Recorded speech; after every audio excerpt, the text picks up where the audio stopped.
1. Today I'm going to break down how to paint a wall in your house in 7 steps for beginners. So you just bought your first home and several walls need a fresh coat of paint and you really want to DIY but you don't know where to start. Well, I was here exactly about a month ago, and after lots of research, YouTube how-to videos, and personal trial and error, I have figured out how to efficiently paint a room in your house. So that's what I'm going to be showing you guys today. Alright, step 1 is to gather or purchase your materials. So as you can see here, I've already purchased all the materials, so I'll explain what you need and what each thing is.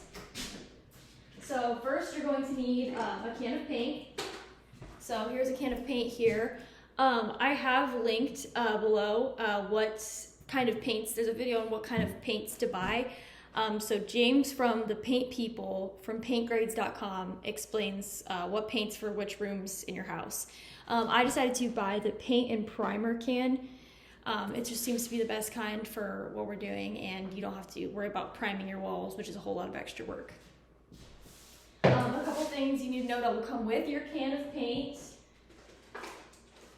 is this and this. So this is a stir stick. You always want to make sure you stir the paint as you go. And then this is to screw open the paint as well as to pour the can into your trays.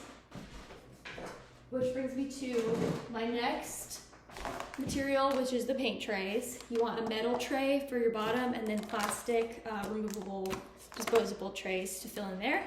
And this is what you'll pour your paint into. And then finally, you will need your brushes. I chose to get a trim brush, which is a 2-inch angled brush, just like this. And then a roller and roller pads. You can buy the disposable or washable ones to paint your walls. All right, step 2 is you're going to want to lay down plastic all over your room. So lay down plastic on the floors. And this is an optional step, is to tape off parts of the wall or parts of the windows and doors if you don't want to get paint on them.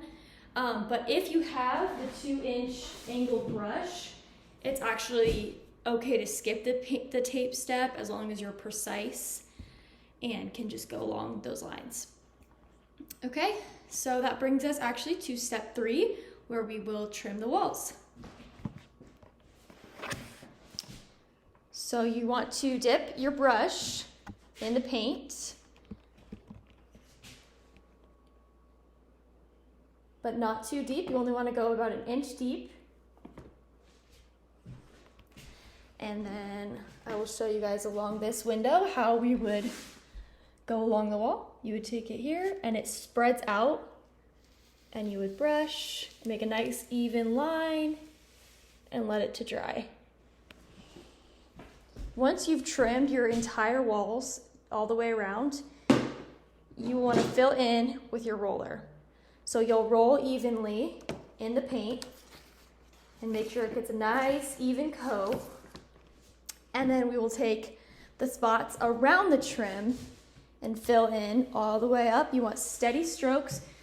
Go slightly to the side, up, down, and then coat your walls in paint. A tip that you definitely want to practice is the cutting tip. So that will save you a lot of time and effort as far as the paint. And I actually learned this tip from Wallender. She explains in her article how to paint walls like a pro, which I will also link below.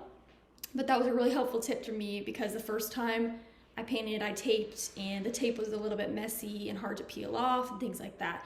So it can just save you a lot of hassle to do that. And then let's see, so the step number 5, so you're gonna wanna take a break, go get some food, go get some coffee or whatever, and let your wall completely dry. I learned this from the Home Depot, so you're gonna wanna do a second coat of most all kinds of paint that you buy. You're always want to do a second coat to make everything look more finished and put together. So that was an article on the Home Depot website, which I will also link below. So once you come back and that's dry, 1 to 2 hours, depending on the paint type that you bought, You will come back and you will give everything a second coat. You'll cut just like we talked about. You'll repeat steps 4 and 5, steps 3 and 4.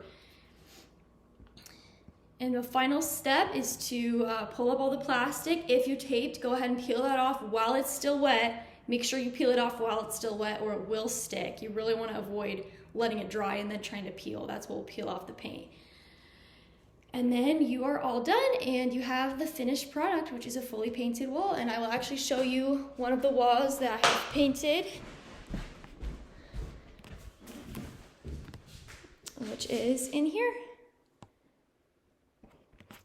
Thank you.